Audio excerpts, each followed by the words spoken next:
Welcome to the second module of the Human Resource Management course. The module is titled Trends in Human Resource Management, and it certainly includes that.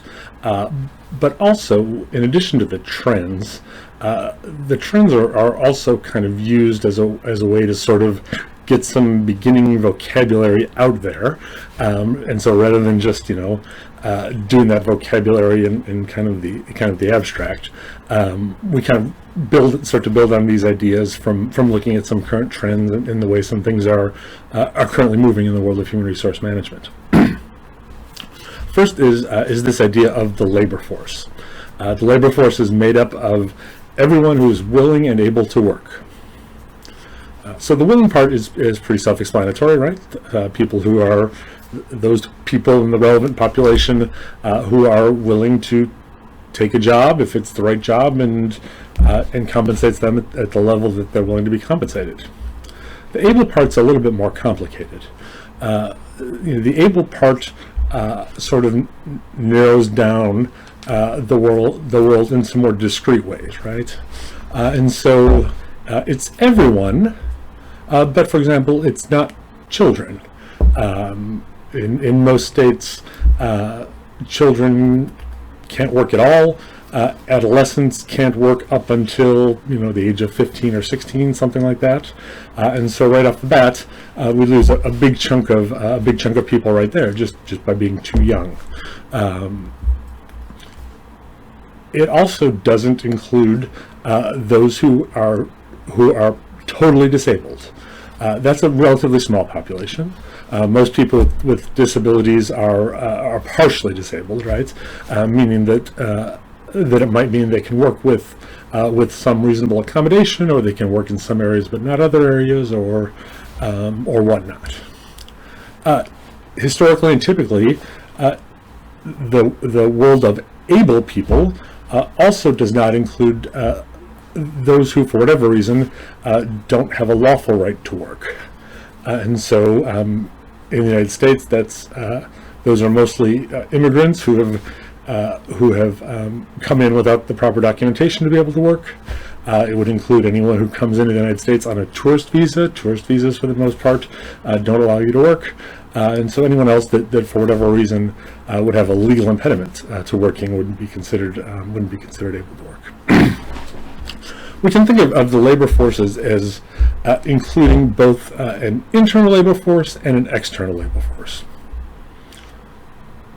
The internal labor force includes everyone who is currently working for your company, whether that be as an employee or as a contractor or in whatever capacity, a consultant, whatever.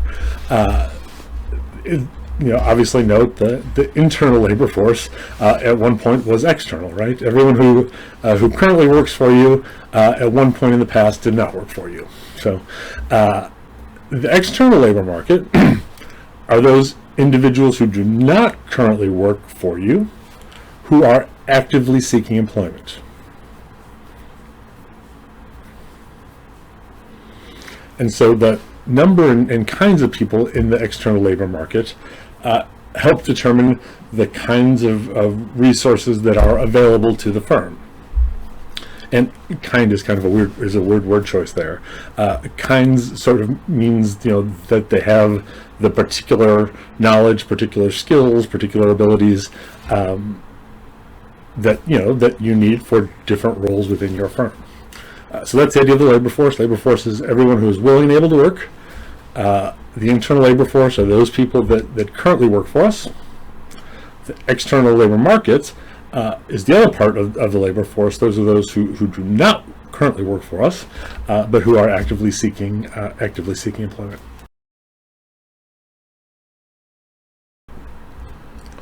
So the first real trend that we're looking at is the trend toward a more aged workforce, or the fact that the workforce is aging.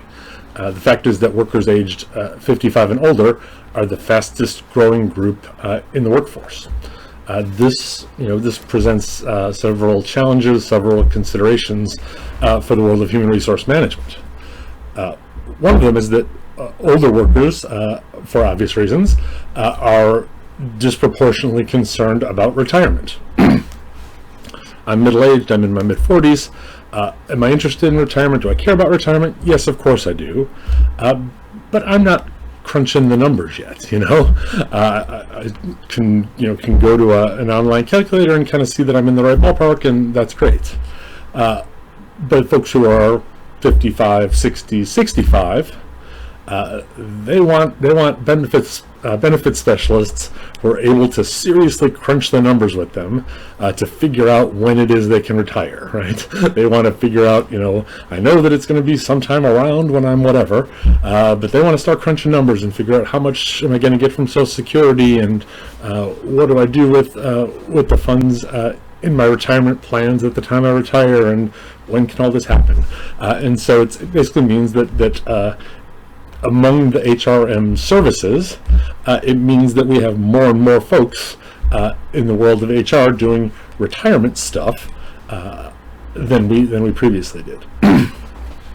Another consideration is that often workers who've been in the workforce for a long time, veteran workers, require some retraining because processes change, technologies change, the firm's way of doing business changes, and so retraining is a little bit more complicated than initial training, just because retraining has to first involve unteaching stuff that we thought we knew in the past before you can actually start teaching the new stuff. And so that means the training is going to be a little bit more labor intensive. Training is going to take a little bit more time than it would with folks who are learning for the first time. Third, motivating workers whose careers have plateaued is often a unique challenge. Most of us, as we proceed through most of our careers, we have a plan for a next job, right? We have a plan to move up in the organization, or move up in pay grades, or move up somehow. However, once one hits a certain point, one has to accept that that they're never going to be the CEO, maybe that they're never going to be a manager at all, maybe that basically that the level that they're at now is probably the level they're going to retire at. Difficult to motivate workers who are in that situation because we have less than of what they want than we do in relation to people who do see a future in a different position, higher position, whatever. A fourth one is simply controlling the rising cost of healthcare and other benefits. When firms purchase group policies, the price of the policy to the firm is based in large part on the characteristics of its employees, and age is one of those big characteristics. So having a more aged workforce means your firm is going to pay more for health benefits, it's going to pay more for life insurance benefits, is going to pay more overall in the sort of extra compensation stuff, the extra total reward stuff, than it would otherwise. And so it's just a factor to be aware of, and a factor to start to think about. And finally, it's sort of interesting that we now think of our workforce rather than comprising two generations, which is the way we used to think of the workforce. Nowadays, the workforce is really a 3-generation workforce. Your textbook suggests it might also be a 4-generation workforce. I'm not so sure about that. There's certainly examples of 4 generations, but I'm not sure that we're a 4-generation workforce yet. So why is that? Why is it that one generation, their parents and their grandparents are all working at the same time? Well, people are living longer. If you're living longer, it's very likely that you might choose to want to work longer, because what else are you going to do in retirement? If you do have a big plan for retirement, then absolutely you're going to retire and be happy. But if you're 60 and your pension is vested, or you have sufficient funds in your 401ks to be able to retire and still live to 100, that's 40 years of not having to get up in the morning to go to work. And so some people some former employees, I guess, some retired people, can deal with that well. They move into full-time community service. They support their children and their grandchildren. They travel. They do all kinds of stuff. Other people, though, don't know what they'll do when they don't have to get up to go to work in the morning, and so they just keep working, keep plugging away. Another reason that they work longer is because they don't have the finances, they don't have the funding in order to retire, and that's just sort of a matter of saving over the course of one's career.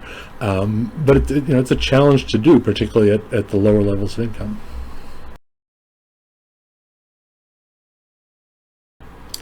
Another trend that we're certainly seeing in the world of work is that our workforce is becoming increasingly diverse.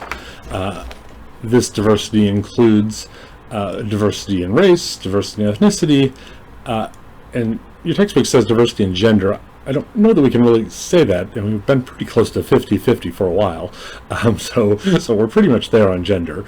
I guess gender is relevant, though, in that the higher levels of the organization are becoming increasingly diverse in terms of gender. Women are starting to crack the glass ceiling, as they say. So I guess that's right. I guess we do have growing diversity in race, ethnicity, and gender. Of course, immigration is an important source of the growing diversity. These include immigrants who come into the United States with the plan of being permanent residents, but they also include immigrants who come into the United States with work permits for a period of years, with a visa that allows them to work in the United States for a period of years, after which they would need to either apply for permanent residency or go back home or whatever. And obviously we have immigrants who come in without either one of those, right? Without either a permanent residency or a work permit, and that's obviously in the news a lot these days. So I'm sure you know plenty about that. So as we think about immigration and its relation to the central tasks of human resource management, a couple things to think about. The first is the supply of and demand for labor. So up until March of 2020. We in the United States have been on a really long track, I don't know, 10 years, 12 years, something like that, of having more jobs than we had workers. We've had an incredibly high demand for labor and a very low supply of labor for a long time. And so human resource folks have been pushing aggressively for the government to increase the number of H-1B visas, which are work permits for a period of years, and other programs, so that we could bring in the highly skilled, highly qualified people that we need in the STEM areas, in science, technology, engineering, and math.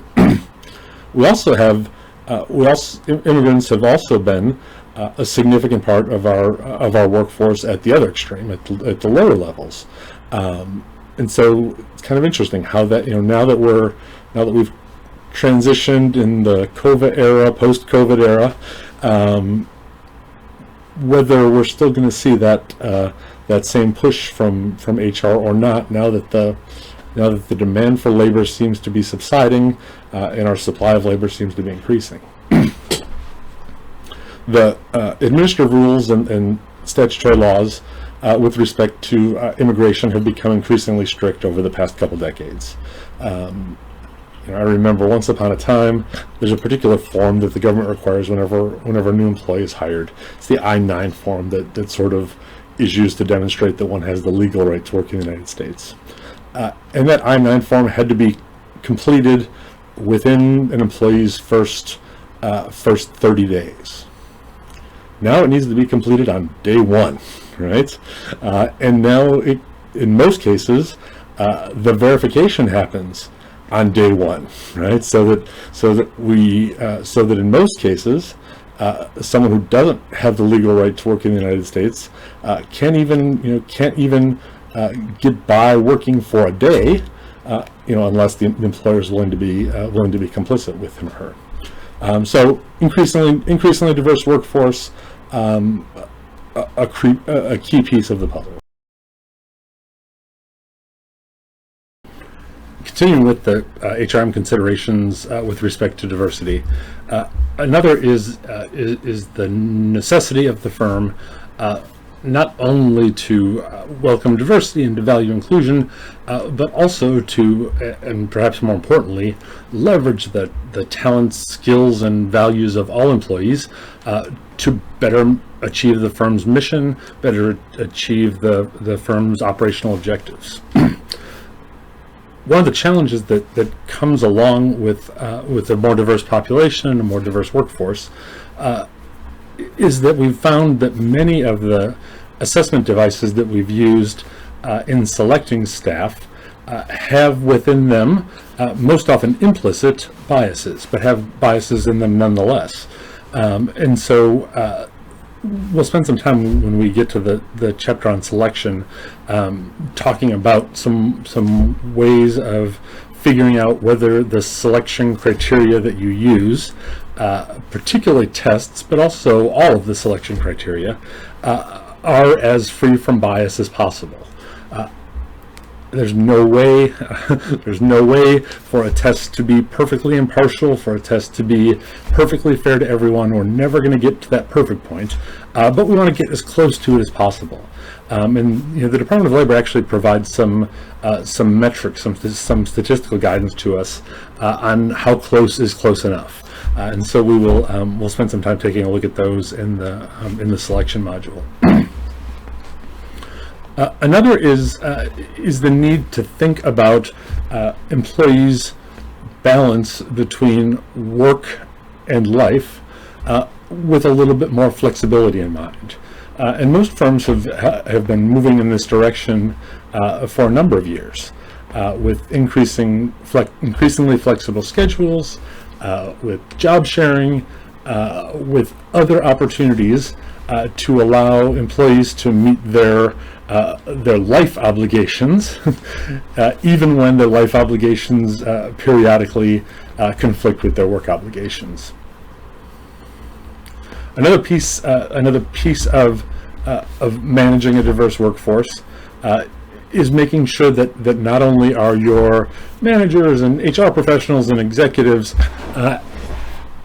comfortable and competent with some basic understanding of cultural differences and cultural sensitivity, and the problem of stereotyping, and of course, the trick, of course, is that knowledge of cultural differences and trying to avoid stereotyping often come into conflict with one another, right? Because if you recognize that there are cultural differences between groups, that almost invariably leads you to a stereotype. And so trying to figure out how to balance the sensitivity to differences while still treating all employees as individuals is not easy. It's not easy ever, and it's becoming more complicated and more challenging. And so this usually happens in the firm's training operation. Very common for part of a regular training cycle, yearly, biannually, triannually, something like that, to have some training related to cultural competency, cultural diversity, and eliminating some of that unconscious bias. Finally, in this area, so I mentioned the previous bullet was about training. This last bullet's about development. Most firms that have a diverse group of line level employees want to make sure that they are also on path to have a diverse cadre of supervisors, of middle managers, and of executives.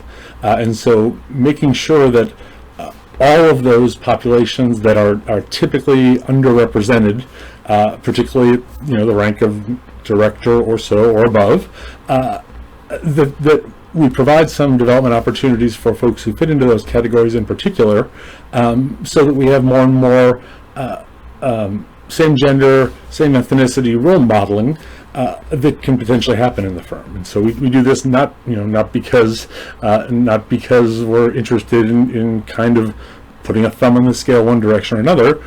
We do it because firms that have done it have found that it makes their operations better, it makes their managers better attuned to the work at the line level, and it increases the ability of the firm to interact with different external constituencies as well. So one could talk about diversity for a long time.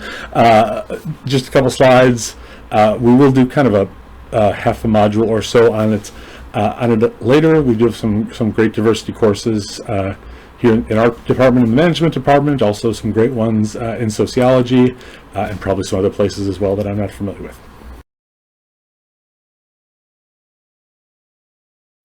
Across industries, employers tell us that we have a number of skill deficiencies in our current workforce.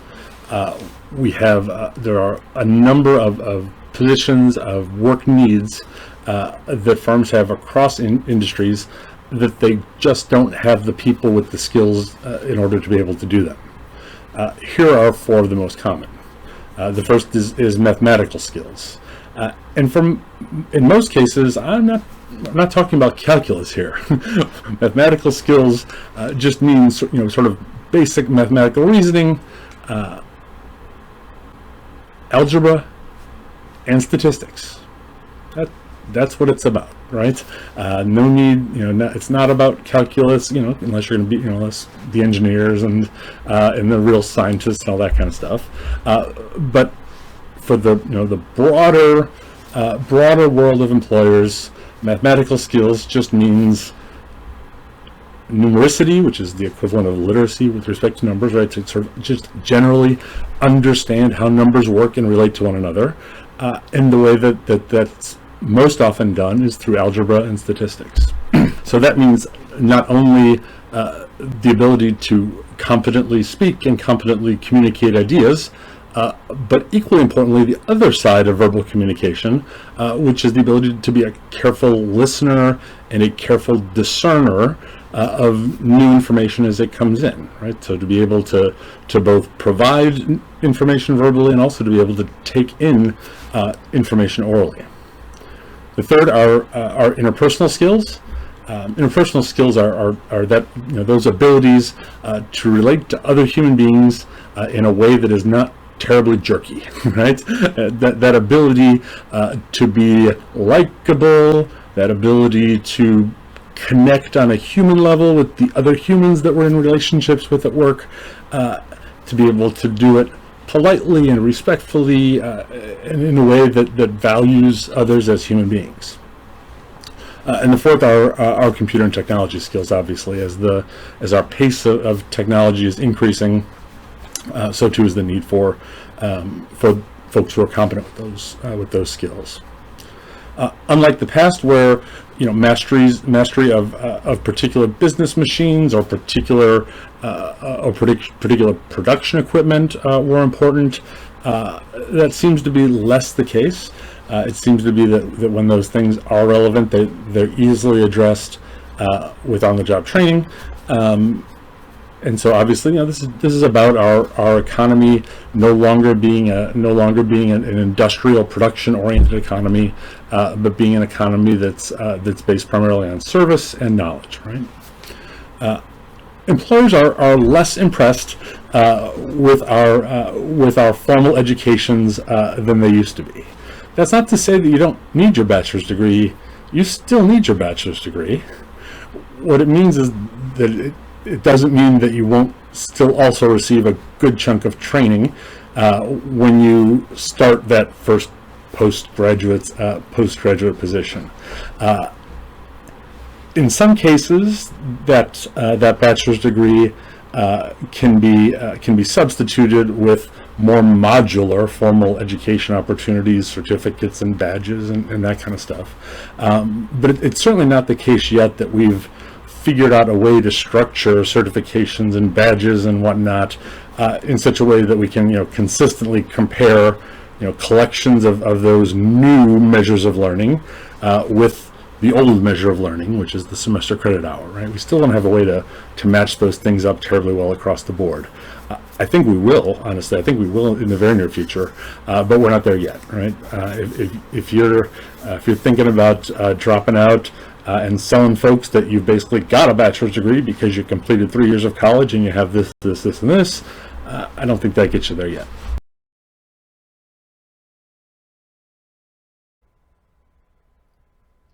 Human resource management plays an important role in helping organizations gain and maintain a competitive advantage by becoming high performance work systems. So high performance work systems are firms that are able to achieve a very high level of fit, very high level of synergy between the firm's social system, which is all of the firm's people. So it's line level employees up to the CEO, it's contractors, so big, understood to be as inclusive as possible. And of course, the social system is not just the people; it's also how they interact with one another. And the second piece is the firm's technical system. And so the technical system is the system of business processes and workspaces and equipment and capital, basically all of the non-human stuff, right? Is what makes up the technical system, right? So a high performance work system is one where there's a fit between the people and how the people interact and how the people are organized and structured through business processes and how they work in the time and space that the firm provides. So as you look at firms that are identified as high performance work systems, some of the things that are some of the characteristics that are most common among them is, first of all, a high reliance on knowledge workers. This high performance system seems to be a lot less useful, a lot less beneficial in manufacturing type environments than it is in service and knowledge based businesses. Also, the empowerment of employees to make decisions and to make decisions that matter. In the first management course, we usually call this decentralized decision making, so that decision making is pushed down from the executive and senior manager positions as much as possible to supervisor and line level workers.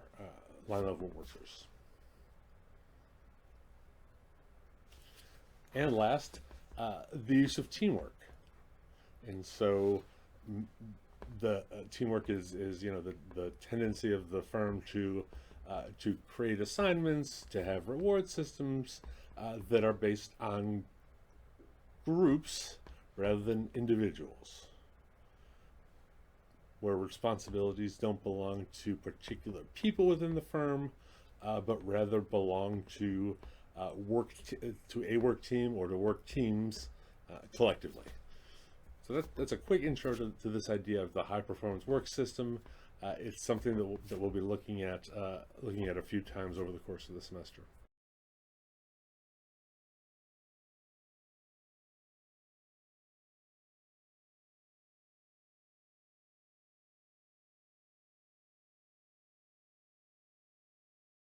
So I hope you at least quickly scanned that. I should say those lists of high growth jobs on the previous slide. One thing you'll notice about them is that they do seem to be jobs that disproportionately require specialized knowledge. So to meet their human capital needs, companies are increasingly trying to attract, develop and retain knowledge workers. So what makes a knowledge worker a knowledge worker? Well, what makes someone a knowledge worker is that their main contribution to the firm is what they know rather than what they do. So what makes someone a knowledge worker is that their main contribution to the firm is not their labor, not the sweat of their brow, not what they do, but is instead the specialized knowledge they have that adds value to the firm. So that could be knowledge about customers, strong relationships with customers and potential customers in the relevant market. It could be specialized knowledge about a process, like how something works, that isn't easy for one to understand, just by doing search engine searches or whatever, or maybe even specialized knowledge about a profession. Knowledge workers have a strong bargaining position with their employers. Honestly, unlike most employees, right? Most employees have a very poor bargaining position with their employers. The truth is that the employers, the firms, need the knowledge that knowledge workers have in order to be profitable, in order to meet their in order to achieve their mission, to meet their strategic objectives, and as I mentioned before, you probably noticed that most of the jobs that have fast growth rates seem to be knowledge worker kind of jobs. So what about this idea that maybe all workers are knowledge workers? It certainly seems to be right that to some extent, everyone the firm hires contributes not only labor but also knowledge. But if we extend it that far, then it seems like the whole concept just kind of becomes meaningless, right? Then we don't have this idea about the contribution being primarily knowledge rather than primarily labor. So your textbook is a little bit more agreeable to that suggestion that all workers are knowledge workers than I am, but I probably don't feel as strongly about it as I just suggested there either. So it seems like this last point is kind of a semantic point more than anything else. USA Prime Credit. My name Peggy. You have problem? Peggy? Okay. Lost my card. Need a replacement sent to my hotel tomorrow. 1 month. Let's try this again. Do you believe in yourself? Yes. I believe in you too, Peggy. You could be my go-to guy or girl. Now stand tall and get out to replace my card. You inspire me. 3 weeks. Okay, let's start over. Want better customer service? Switch to Discover and get the help you need when you need it. It pays to Discover. I don't know if you remember this series of commercials that Discover Card did about 10 years ago or so. And they were sort of intended to kind of criticize a couple things that banks were doing with their call centers at that time. The first was that they were very actively outsourcing and specifically offshoring their call centers. And so this was an attempt by Discover Card to sort of criticize that, and in some of the other commercials like this one, they make it more explicit that all of their call centers are in the United States. They tried to make it a little less xenophobic by having an Eastern European person rather than an Indian person, I think, which is where most of the call centers were and are that are offshored. But so that's not the piece that's relevant to us here. The second piece that's relevant in that, or the piece that's the most relevant in that commercial, is that banks and other call center type operations had developed these elaborate scripts, and call center workers were only allowed to read from the script. So they had to find something in a script that was responsive to what the customer was saying on the phone, and then read that thing as a response. They weren't empowered to make any decisions. They weren't empowered to do any variance from whatever the computer program said the right outcome should be. In other words, they were just sort of functionaries. And so that commercial ends. That commercial ends with the help you need when you need it, or something like that, to suggest that their employees are empowered to actually make decisions and do things. And so what is this idea of employee empowerment? Well, employee empowerment is simply giving employees responsibility and authority to make decisions regarding certain aspects of product development or customer service, or whatever area it is they're working in. In other words, it sort of puts a higher level of trust, if you will, in the lowest, on the org chart, the lowest members of the organization, to actually make decisions and do things that have consequences, that have real consequences to the firm, have real consequences to the bottom line. You'll notice that first bullet on this slide says that also frequently these employee empowerment initiatives will also include kind of a profit sharing, or sometimes, I guess, loss sharing to some extent. I can't think of one that had a loss sharing, a profit sharing incentive to employees as well, so that as they're making their decisions, they're personally invested, right? They're not just invested as employees playing with somebody else's money, but they have a personal investment in the outcomes of their decisions and their courses of action as well. So empowered employees seem to be employees who are more innovative and more willing to come forward to the firm with new ideas, with new suggestions of how the firm could better be doing its business.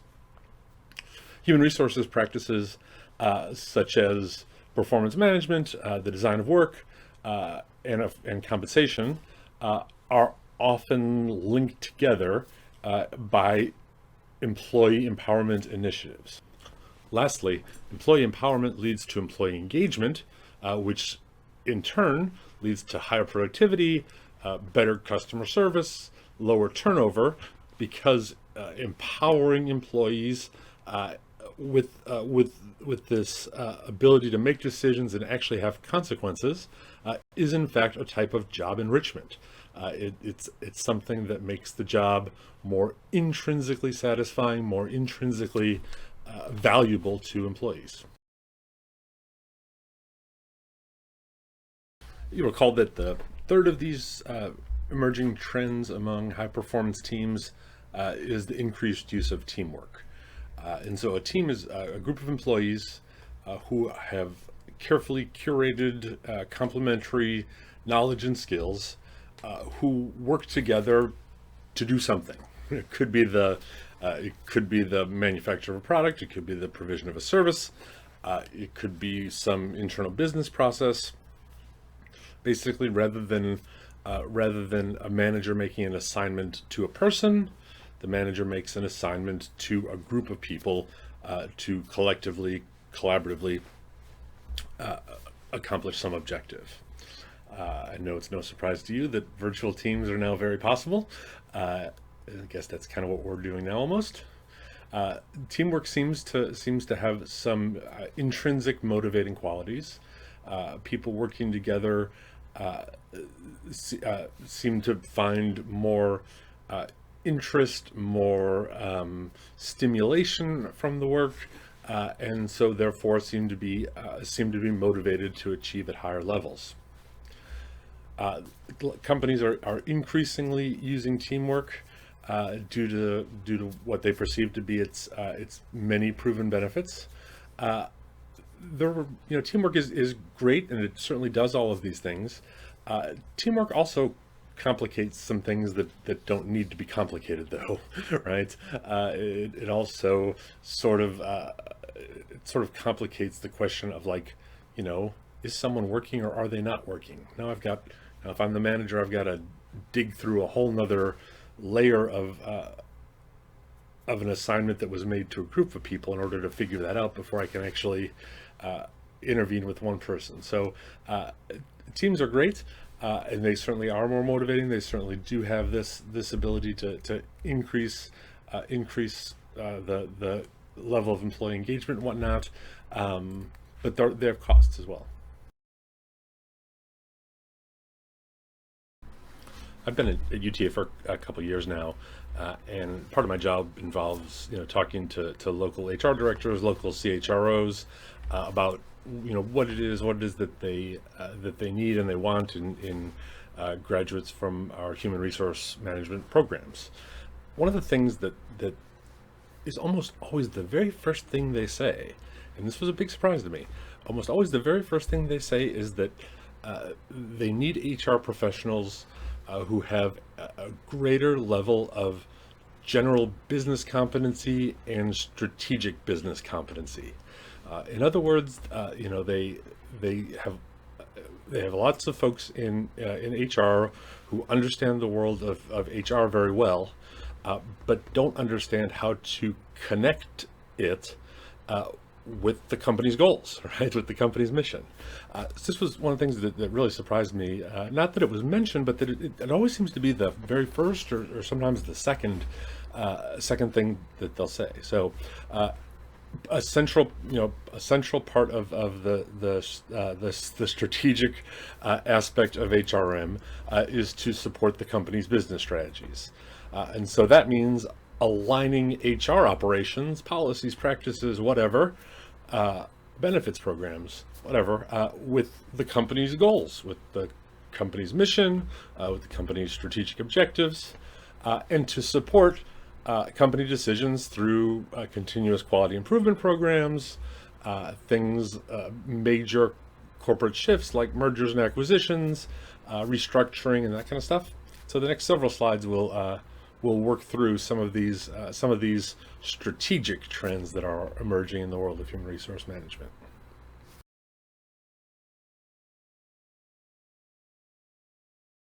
Major changes to a company's structure, whether that be through a restructuring or a merger or an acquisition or other big changes like that, have a significant strategic role for the human resources management professionals to play. And so you probably already recall the difference between a merger and an acquisition. Merger is where two companies that are roughly on equal levels on the playing field. So they're about the same size, about the same level of market share, about the same capitalization, whatever, join together to become one. An acquisition, on the other hand, is where one company that's more dominant buys a company that's less dominant, and the smaller, less dominant company becomes a part of the larger one. So whether it's in a merger, in an acquisition, in a restructuring, whatever, the significance of the human resource management functions is very significant. Unfortunately, the HR folks tend to be brought into these major corporate shifts toward the end of the planning process.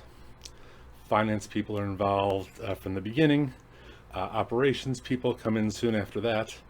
And for whatever reason, the HRM folks seem not to come in until the very end. And so once we become aware that one of these major shifts is happening, we've got to jump to it right away, because there's going to be lots of people involved. And simply the mention that a firm is going through a restructuring, or a firm is buying another firm, or the firm is being bought by another firm, or the firm is merging with another firm, cause great anxiety to employees, because it sort of signifies that there's a coming shift in the organization's power structure, It's often a sign that there are going to be layoffs forthcoming, because there'll be duplicate roles that the new firm can't afford to keep both people in the role, obviously. And so in both, HRM must be involved in resolving the conflicts that emerge among the people resources, just as the finance folks had been involved in resolving the financial conflicts and the operations people, the operation conflicts. The role for HRM here is very significant.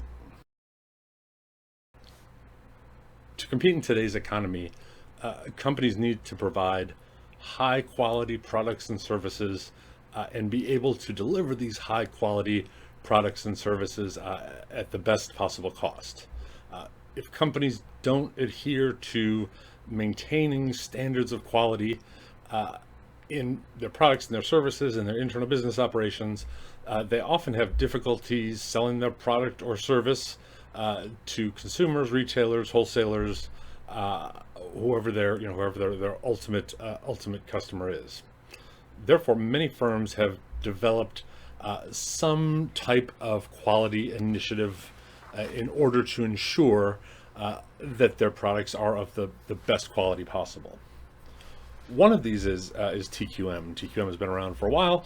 I know you study it in the first management class, so I won't go into the great details. TQM is, I say as I start to go into the details, TQM is an approach to quality that vests power in line level employees, line level associates, to make important decisions, to do whatever needs to be done to make sure that the firm is producing the best possible quality product or service that it possibly can be.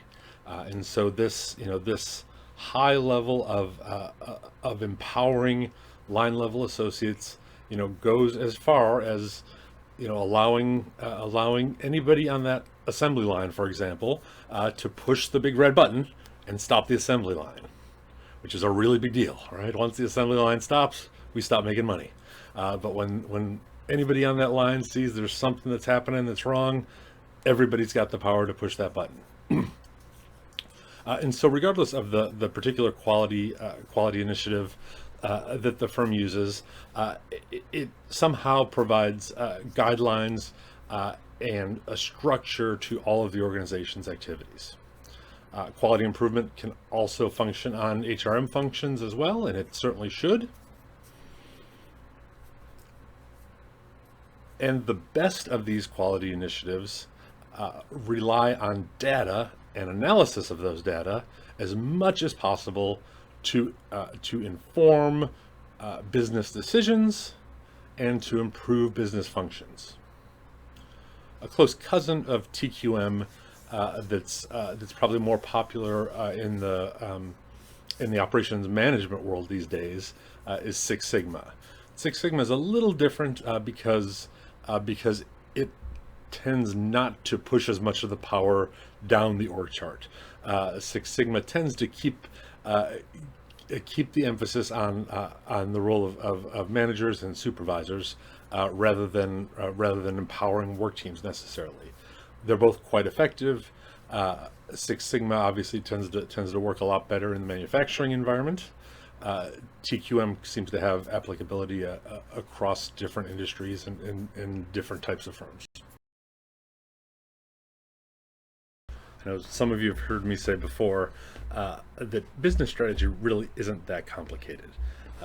Business strategy is basically choosing between two possible approaches.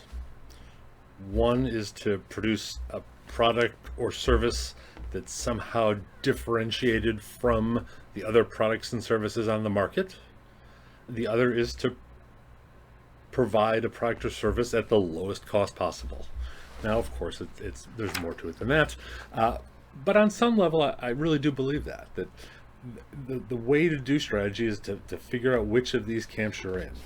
Is your firm a product differentiation firm that wants to provide innovative products and new products, and is willing to invest in research and development, and invest in innovation, and use the highest quality raw materials in order to produce the best product possible, or you the firm that wants to be able to try to capitalize upon economies of scale, and other factors in order to limit the costs of production of goods and the cost of delivery of services, in order to provide the best price point for your customers.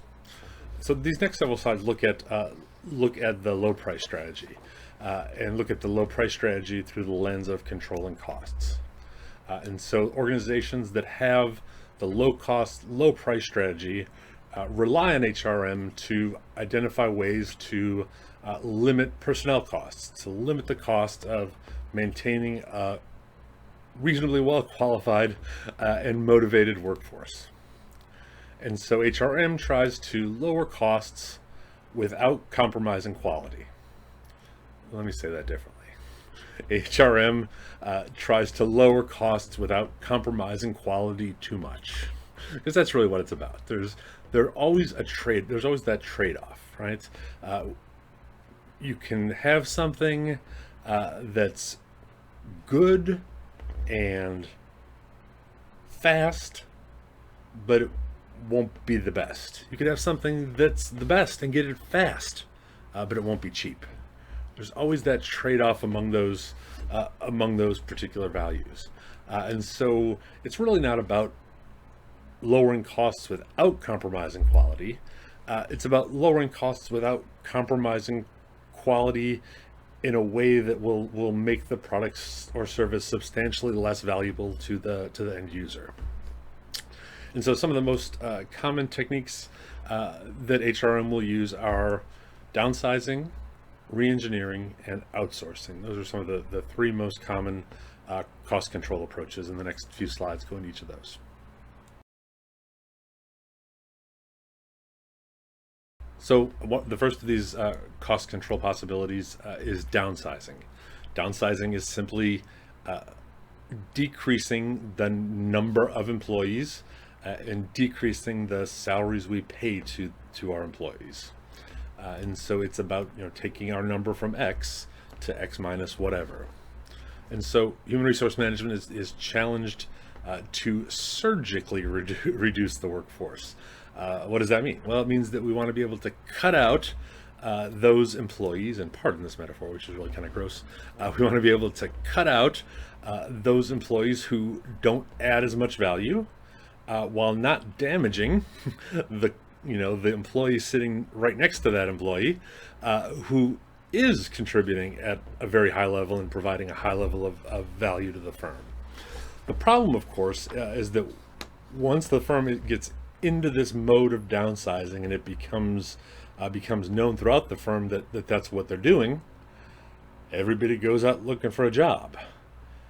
And the problem is that the employees who are adding value are probably the ones who are going to be most likely to find a job quickly, right? Similarly, after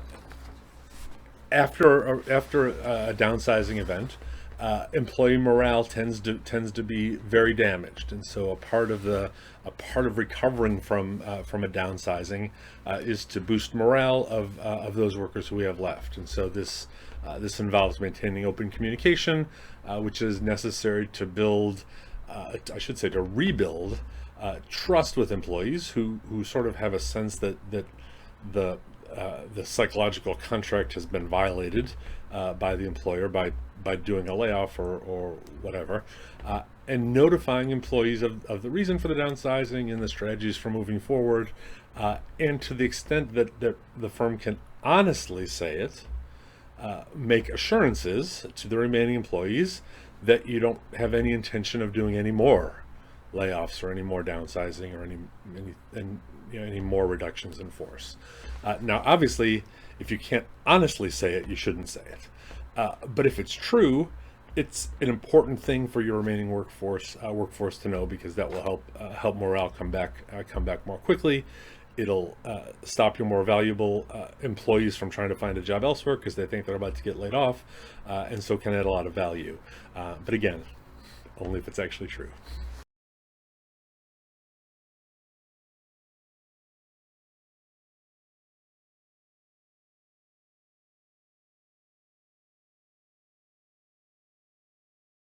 Rapidly changing customer needs and rapidly changing technologies have caused many organizations to rethink the way that they get work done. Or, in other words, in order to fundamentally rethink their business processes. And therefore, many organizations have undertaken this thing called re-engineering. Re-engineering is a complete review of the organization's critical work processes in an effort to make them more efficient and able to deliver the highest quality product or service. Ideally, re-engineering involves reviewing all of the processes performed by all of the organization's major functions, including production, sales, accounting, human resources, everything across the board. Therefore, re-engineering affects HRM in at least a couple ways. One is that the HR department itself accomplishes its goals may change. In other words, HRM, in addition to serving all of its internal customers, is itself also a part of the organization that is being re-engineered, right? Second, the fundamental change throughout the organization requires the HR department to help design and implement change management processes so that all employees, to the greatest extent possible, will remain committed to the organization, committed to its success, even after the re-engineering. Employees may need new training, retraining for their newly re-engineered jobs.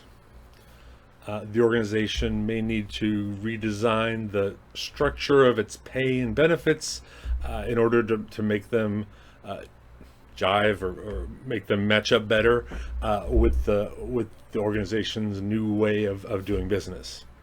It also may need to recruit new employees who have a new, different set of skills, right? So employees may need training for the re-engineered jobs. We might need to bring in some new employees. And often re-engineering results in some employees being laid off or reassigned to new jobs or being shifted laterally or sometimes even being shifted down the org chart simply because the organization's needs have changed. And so even though the overall undertaking that the firm is doing is not a downsizing, right? It's not an intentional reduction of force because we have too many employees. Re-engineering does often still result in layoffs, not because we have too many employees, but because we don't have the right employees, right? The people that we have now aren't able to do the new work. And so, simply being in the world of a re-engineering rather than being in the world of a downsizing doesn't mean that you get to avoid the pain of layoffs. It very well could still be there.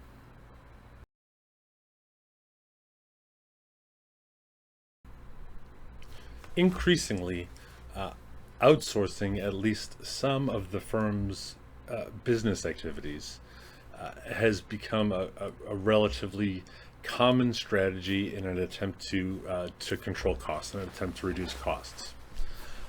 Even human resource functions are being outsourced.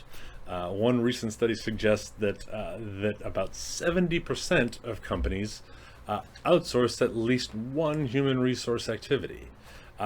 And there are some who have completely outsourced all of their HRM functions. And so what's outsourcing? Outsourcing refers simply to the practice of having another company, vendor, third-party provider, consultant, provide the services rather than having employees provide the service. And so I guess there's two things that make outsourcing attractive. One is that outsourcing allows you to have access to a higher level of expertise in the particular area than you could afford to have. Yourself. The second is the one that's more frequently the driving factor. Outsourcing is almost always more economical, simply because the outside vendor, the third party vendor, has an economy of scale for HRM functions or for whatever functions they're providing, that a medium sized business couldn't have, right? And so in the world of human resource management in particular, the functions that seem to be most likely to be outsourced are things like EAPs. EAPs are employee assistance programs.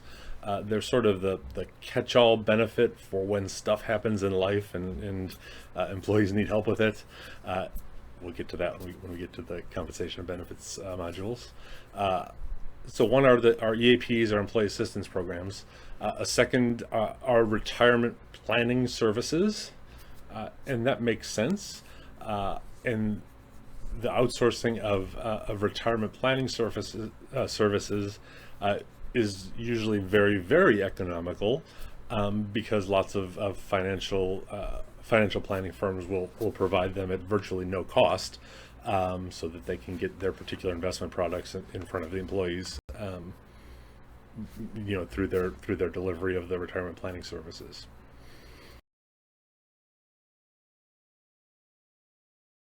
So there's no doubt that our workforce is now a global workforce. You'll recall from a couple slides back, I mentioned one of the common cost control strategies is outsourcing. A particular type of outsourcing is offshoring. Offshoring is where the outsourcing goes not to a firm down the street, but to a firm in a different country.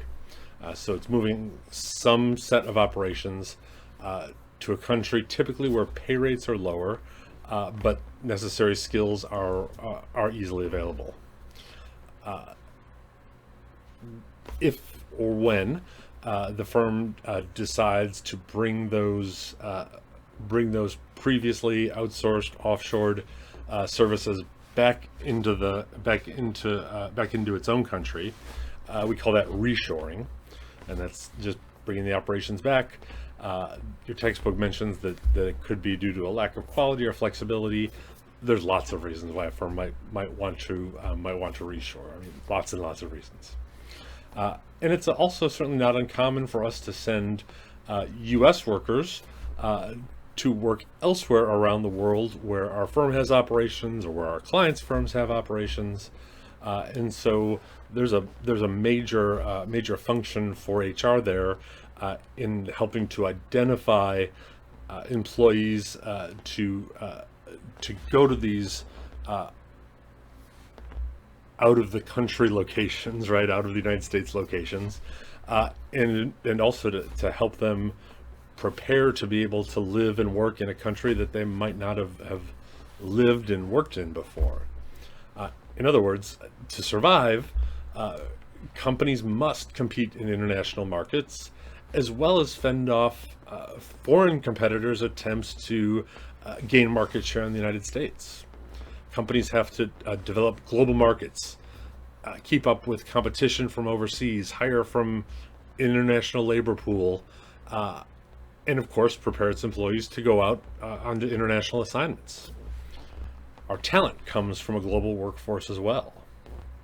And so important issues that HR experts can help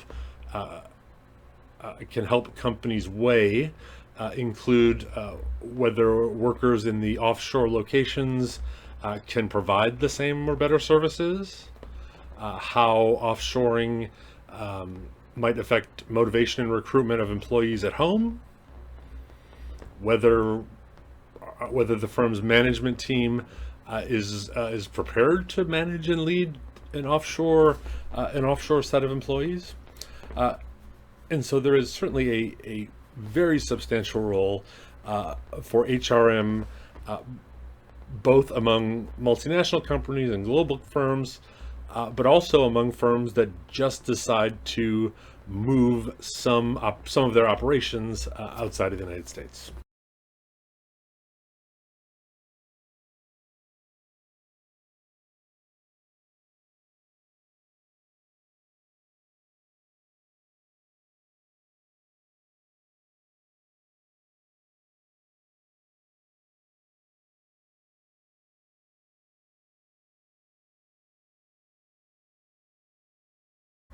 The next of the big trends in HRM for us to look at is the increasing importance and increasing power of human resource information systems.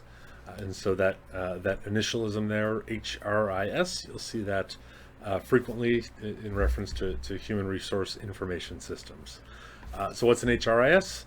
Well, it's a piece of software that automates many, increasingly most, HR processes. And so it's a single software package that has in it the support for maintaining records for compensation and benefits and employment histories and employee personal information and verification of employee right to work documents, and basically performance appraisal processes. Basically tries to get all of the HR functions into one piece of software. They improve accuracy and efficiency. Sometimes they help avoid lawsuits. Sometimes they actually cause lawsuits. They can be used. They'll have with them a dashboard report that can support both strategic and day-to-day decision making. And they can provide data for evaluating programs, for evaluating policies.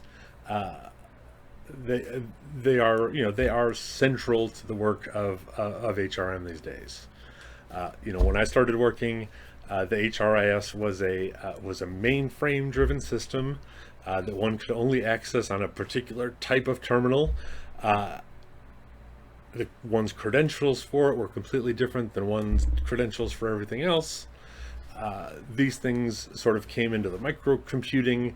HRIS has moved into the microcomputing world pretty slowly compared to the rate that some other things did, and so they became accessible. They became accessible on all PCs throughout the workplace. Then eventually, with VPNs and whatnot, we could access human resource information systems at home when we needed to. It was a big pain because you had to use a VPN and all these security processes. But now, cloud computing greatly expands the use of HRISs. Most of the big players in this world, have their platform not only cloud-based, so that it can be accessed anywhere, but it comes with an app, right? There's an app for that.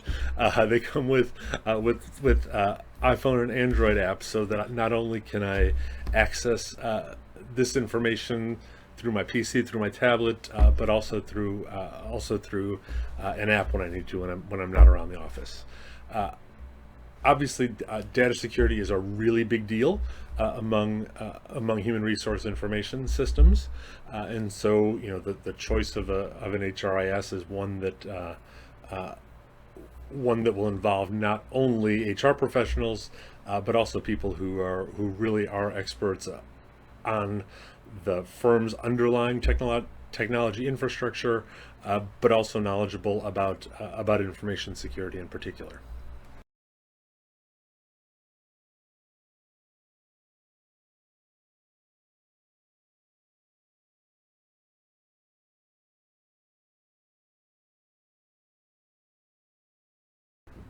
I think it's the case, but I'm not sure. I think it's the case that BBA students here at UTA take a class in business analytics. I hope that's true, but if it's not, please let me know. People analytics is simply business analytics in the context of HRM. It's the use of databases and the analysis of data from those databases to gain insights and offer information to better inform decision making.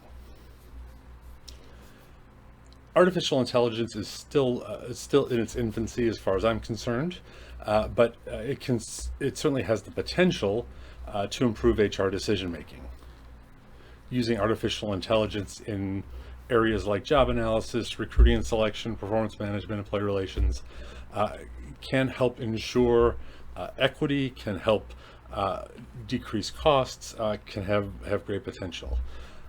At least now, though, these artificial intelligence applications aren't quite there yet. That's not to say that they're not being used. They're definitely being used, but they're not there yet. The first place that you'll likely encounter these artificial intelligence applications is in employee recruitment and selection, where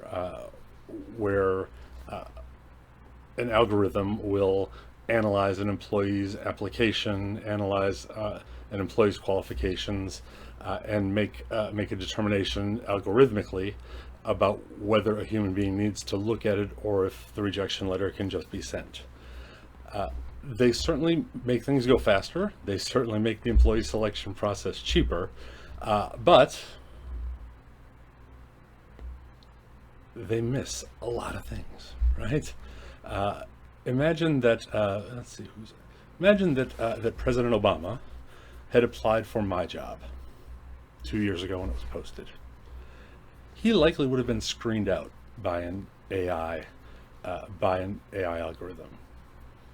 Doesn't have a master's degree in management, right? That's absurd. Artificial intelligence still doesn't have this ability to be able to recognize when some discretion is needed, when someone has something that doesn't fit what the algorithm anticipated. And so AI, we're still not there yet with AI.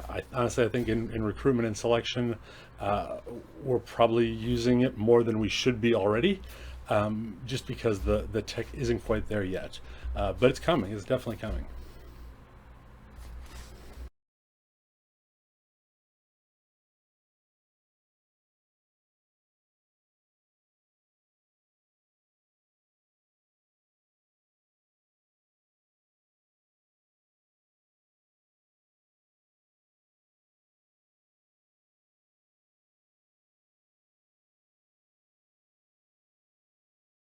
The psychological contract in relation to the employment relationship is a description of what me as an employee, what I as an employee expect to contribute to my relationship with my employer, and what I expect that my employer will provide to me in exchange for my contributions. It describes an unspoken set of expectations that are, even though unspoken, widely held by employers and employees alike. In exchange for top performance, for commitment to working hours, even without job security, which very few employees have these days, employees want companies to provide flexibility in work scheduling, want them to provide comfort in working conditions, employees want to have some level of autonomy over how they accomplish their work. They expect opportunities not only for training, but also for professional development for the future. And they expect to be a part, they expect to share in the company's profits, in the firm's profits, whether that be through profit sharing or retirement payments or whatever. And so employees realize that companies these days simply do not provide employment security. So instead, employers will accept, in place of employment security, the prospect of continued employability. This means they want their company to provide them with training and development and work experiences and leadership experiences that will ensure that they can find other employment opportunities if their current employer decides they no longer want them. It seems to be that the key to survival in this in this fast changing employment environment is flexibility from the perspective of both the employer and the employee, right? The firm wants to be able to change as fast as possible in order to respond to customer needs and changes in economic conditions. And employees want their employer to be as flexible with them in terms of staffing levels, in terms of flexibility in work schedule, in terms of being able to manage the balance between work and life. So the last slide just sort of continues that idea of the flexibility that both employers and employees expect within the context of the psychological contract that underlies the employment relationship. And so from the employer perspective, it's flexibility about staffing levels. The organization wants to be able to quickly meet changing needs. They want to be able to quickly upstaff when the need for more production, more service delivery becomes urgent, and they want to be able to downstaff when times are slow. Alternative work arrangements, the use of independent contractors, having workers who are on call, hiring temp workers, contract workers, placement agency workers. This is the kind of staffing that firms nowadays want to be able to do. Employees, on the other hand, hope for flexibility in terms of scheduling and adjusting the level of commitment to the organization as they need to, in order to help protect employees' lifetime away from work, and to more productively use employees' work time. And so this psychological contract has been around forever, but it hasn't always been, flexibility hasn't always been its benchmark. Flexibility is sort of the new addition to the psychological contract that seems to be necessary just by virtue of our global workforce, by virtue of increased competition, and because the employment relationship has simply become far more tenuous than it used to be.